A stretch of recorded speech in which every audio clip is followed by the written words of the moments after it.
يقول يا شيخ واحد من زملائي عنده خبرة في الإنترنت، يقول فدخل يوم من الأيام على موقع، هذا الموقع متخصص في الصور السيئة يعني الخليعة، تشترك لمدة 5 سنوات ب500 ريال أو دولار ما أدري، ويرسلون إليك في كل أسبوع ملفا إلى إيميلك في مجموعة من الصور. جاء هذا واشترك، وصار كلما جاءت الصور يحملها في الجوال معه، وإذا جلس مع أصحابه بدأ يريهم إياها. شوفوا يا شباب، يا أخي من وين وكيف نريد مثلك. قال لا، هذا 500. قالوا طيب أخبرنا أين الموقع ونشترك، 500 سهلة. قال لا، أنا سأوفر عليكم، كل واحد منكم يعطيني إيميله وأنا أعمل لها عندي مباشرة، لما توصلني أعمل إعادة رسالة وأرسلها لكم. قالوا ممتاز. وبدأ كل واحد يعطي إيميله وإيميل أخيه وإيميل صديقه، جمع مجموعة من الإيميلات وجاء وبرمجها عنده في الكمبيوتر، وصار الإيميل من هناك يصل ويرسل مباشرة أوتوماتيك إلى 50 ولا 60 ولا 100 إيميل.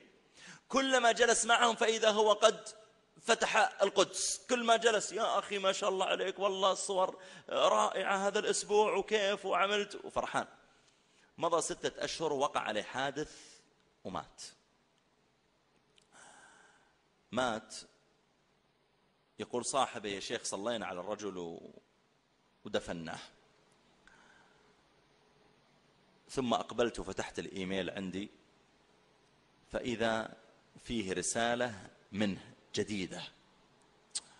فتحت الرسالة فإذا هي صور خليعة. قلت لا، يمكن هذه رسالة من زمان وأنا ما انتبهت إليها، أعوذ بالله من الشيطان الرجيم، ومسحتها. يقول جئت الأسبوع القادم فتحت الرسالة فإذا فيه رسالة، وإذا هي رسالة جديدة منه وهو في قبره مات. فتحتها فإذا هي صور خليعة ملف، فأدركت أن الرجل قد وضعها أوتوماتيك. فأرسلت إلى الموقع قلت يا جماعة الاشتراك الذي الموقع الإيميل الفلاني أوقفوه، الرجل مات. فردوا عليه قالوا أعطنا الباسورد، الكلمة السرية اللي هو اشترك بها. قلت ما أعرف. قالوا إذن بقي له 4 سنوات ونصف. يقول أنا يا شيخ بنكمل 2 ولا يزال يرسل لي في كل أسبوع ويرسل لي أصحابي. يقول الله سبحانه وتعالى إنا نحن نحيي الموتى ونكتب ما قدموا وآثارهم، اللي تركوها في الحياة قبل الموت، وكل شيء أحصيناه في إمام مبين. فأنا أقول أيها الإخوة والأخوات، الأمر بالمعروف والنهي عن المنكر، من رأى منكم منكرا فليغيره بيده، فإن لم يستطع فبلسانه، فإن لم يستطع بقلبه، وليس وراء ذلك من الإيمان حبة خردل.